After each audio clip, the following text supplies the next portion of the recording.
C'est bon. Merci. Merci.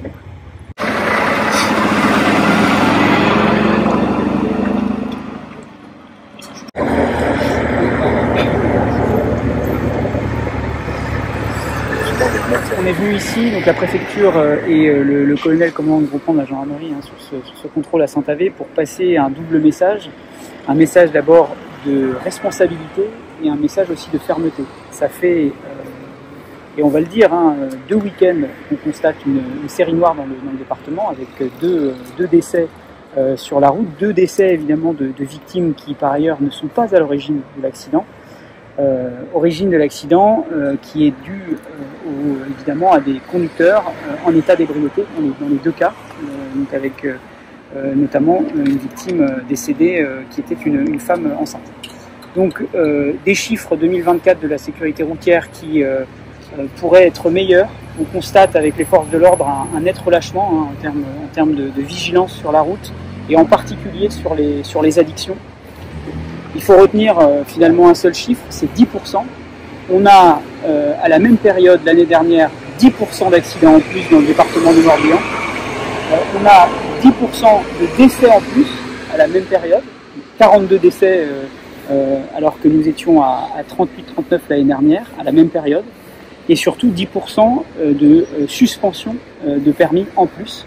Donc ces 3 faits indiquant que dans le département, effectivement, on doit, à la veille des fêtes de fin d'année, qui par ailleurs occasionnent elles aussi des relâchements assez importants dans un cadre festif, des chiffres qui ne sont évidemment pas bons et dont on ne s'enorgueillit pas.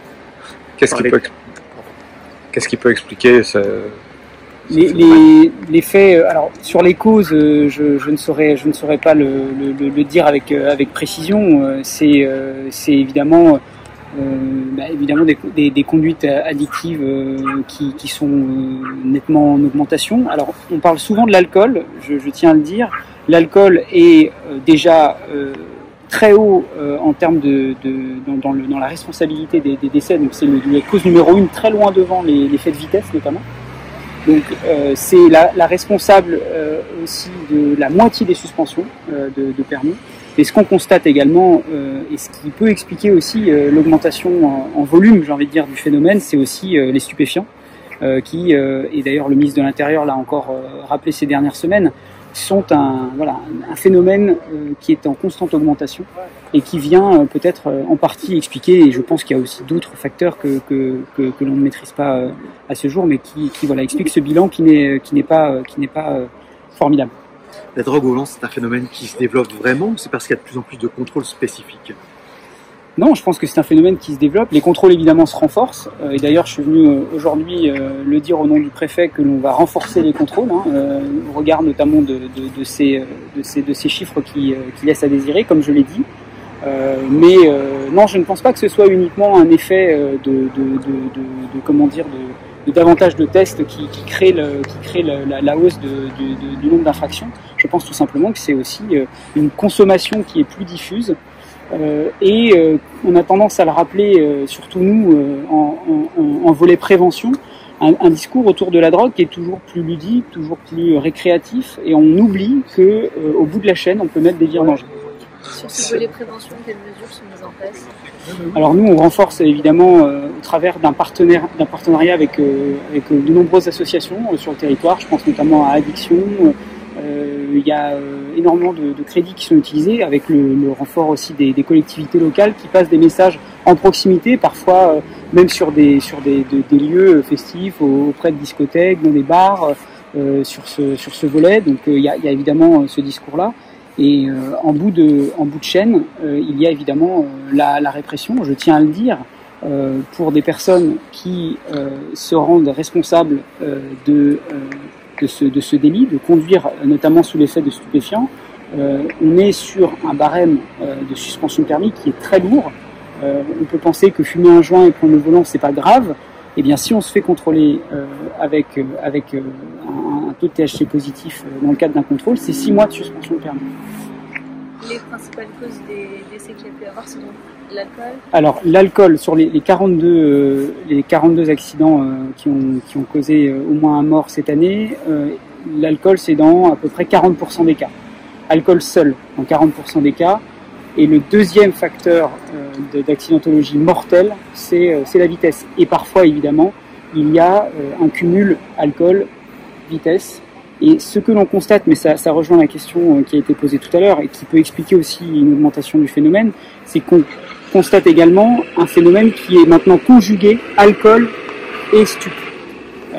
Et je tiens à le dire encore une fois sur le message de fermeté et de répression, quand vous êtes sur un contrôle positif et sur l'alcoolémie et sur les stupes, ce sera l'infraction la plus grave qui sera retenue. Et donc, si vous n'encouriez par exemple que 2 mois parce que vous êtes à 0,4 mg par exemple par litre d'air expiré, on retiendra le stup et vous passerez à 6 mois de suspension, voire plus si vous êtes en récidive. Vous évoquiez tout à l'heure la banalisation des stupes. On en a eu un exemple tout à l'heure, puisque là, on est aujourd'hui mercredi. Il est 15h30, quelque chose comme ça, et donc on a pu voir des automobilistes être absolument. Donc là, on était voilà, sur un fait caractérisé et la voiture qui est immédiatement saisie. Donc on a fait appel à une dépanneuse. Donc les gendarmes font appel sur réquisition à une dépanneuse qui vient enlever le véhicule. Et donc évidemment maintenant il y aura des tests complémentaires qui permettront de déterminer si oui ou non l'infraction est caractérisée. Et à partir de là, effectivement, une suspension de permis sera prononcée par la préfecture. Et donc sur cet exemple-là, c'était donc de la détection de stupes et la voiture part en fourrière. Absolument, absolument, je vous le confirme. Et sur le dispositif qui est déployé aujourd'hui, oui. On peut avoir des précisions sur le nom. Mon colonel, sur le dispositif ?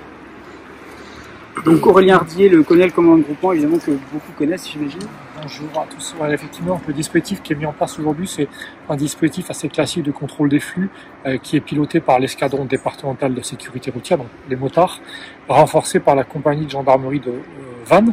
On a 16 gendarmes qui sont positionnés, donc ici sur le point de contrôle principal, avec également une équipe cynophile justement pour détecter les stupéfiants, c'est ce qui a été fait tout à l'heure notamment. Et puis sur les axes environnants, on a des patrouilles en moto qui vont repérer les comportements irréguliers et les ramener ici pour la phase de contrôle. Est-ce que c'est un modèle de ce qui va se multiplier, d'après ce que vous disiez tout à l'heure, dans les semaines qui viennent ? Alors, le contrôle des flux, pour nous, effectivement, c'est un acte quasiment du quotidien. Évidemment, en matière de lutte contre les accidents et contre l'insécurité routière, et de manière plus large, on peut aussi en profiter pour dissuader les cambriolages ou les trafics de tous ordres. On a tout intérêt et effectivement, on va le faire très régulièrement. Et on le fait déjà très régulièrement. Quels vont être les comportements qui vont faire que les gendarmes... Alors, il y a l'utilisation de ce qu'on appelle les distracteurs, concrètement le téléphone au volant. Ça, en moto, on le voit assez facilement et les gens sont ramenés immédiatement ici. On a l'exemple d'un véhicule qui a été ramené parce qu'il y avait 4 personnes à l'arrière, ça peut être également ça. Et puis des manières de conduire qui sont anormales, des zigzags, une vitesse excessive, une priorité refusée, etc. Les gendarmes ont quand même un peu d'expérience pour repérer ça et en principe, ils ne se trompent pas dans ce qui est ramené ici. Il y a 2 autres messages qui sont par ailleurs d'actualité. J'ai parlé évidemment d'un relâchement qui est constaté, partagé, donc avec une hausse de l'accidentologie.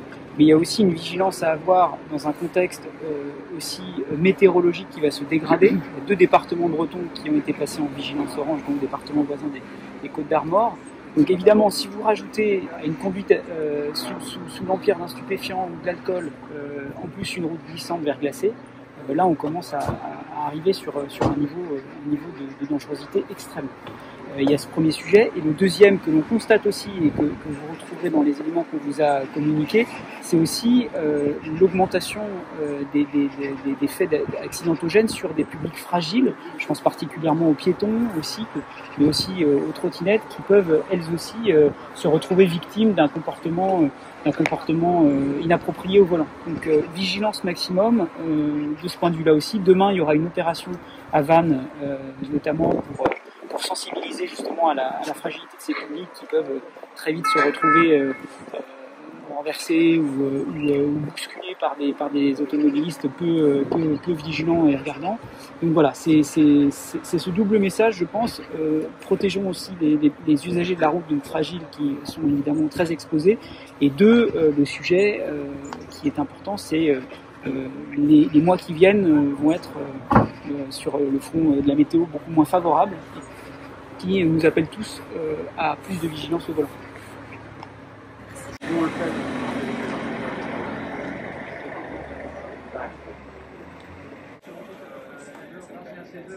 Ouais.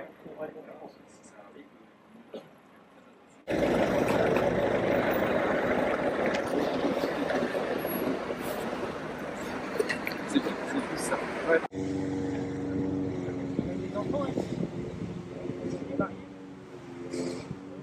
Avec un français,